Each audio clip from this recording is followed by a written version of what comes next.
students. So welcome again to another session of Miss Memae's class. So today we will be discussing about system unit. So a system unit, which we call as a box, a main unit, or a system box. So it is a case that contains all the main parts of a computer. So we have here, we're going to discuss it.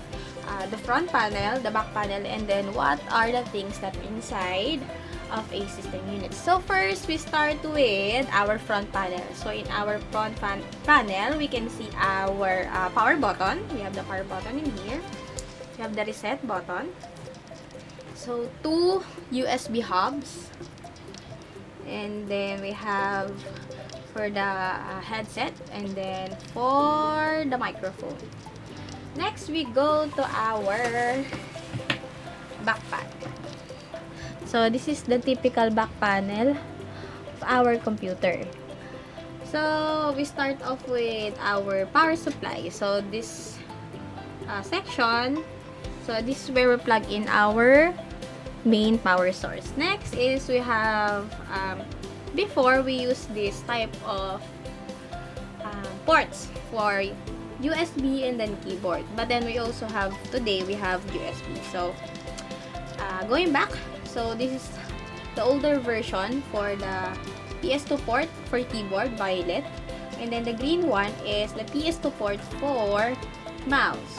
So another is we have the VGA, this one, two USB ports. So comparing to the front panel, this USB port is much faster than the other one. So than the front one. So I suggest you use this port since this is USB 3.0. So this is faster than in the front one. Next, another hub here, extra hub, and then for your internet connection, for your computer to connect to a network or to the internet. So we also have for microphone, the pink one, line out, speakers, and then line in. Part is we have what's inside our system unit. First is our power supply. So this device gives power to different devices inside our system unit.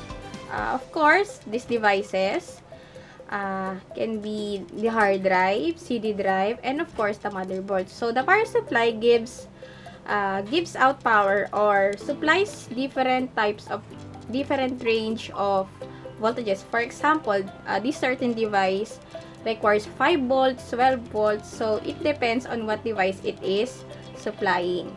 So this power supply can give different ranges of output. For example, 5, 12, 6 in volts. Next is we have our hard drive. So this is the typical hard drive. So it stores data and of course your programs and files. Next is we have our CPU. So under this heatsink fan or this fan is our CPU. So this is an Intel CPU. So next is our expansion card slot. So as you can see, this is empty, but then so this is the outer port for your expansion card, and then this is where you place or plug in your expansion card. Next is we have the RAM slot. So we have two RAM slots in here, or two memory card RAM slots.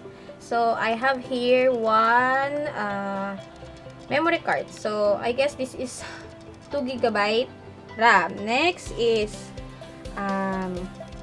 another part is the North Bridge, the BIOS, and then this is the power supply for the motherboard. So from here, this is connected to our power supply. So this power supply is connected here. So it gives a separate power or a separate source for the motherboard. Next, it also, so this wire is for the power source of the CPU fan for the CPU. Next, we also have this one. So this is a SATA cord or SATA connection. So it connects your hard drive to to the motherboard. So, all in all, we have 4 slots for SATA. So, as you can see, you can connect 4 hard drives or CD drives. So this connects the data that are transferring from the hard drive going to the motherboard. So, as you can see, the hard drive, it also contains, or it is plugged into our power supply. Of course, it requires power. Next is we have the connection on your front panel. So, from the front panel, so from the audio, the USB, and the microphone, and then of course the power button, then the reset button, it is also connected to your motherboard. So from here, so this is the USB port. There, this is connected here, USB. And then the power button. Power button is here. So as you can see, F panel or front panel. Then we also have the reset button. So in the same port. So this is where we have the reset button and then the power button, the USB, and then the microphones. Other than that, you can also connect CD drive, the older version of floppy drive. Of course, if you have files to be retrieved on floppy drive, you can also connect here. And those drives can be placed or mounted in here. So, as you can see, I only have one mounted device in here, which is my hard drive.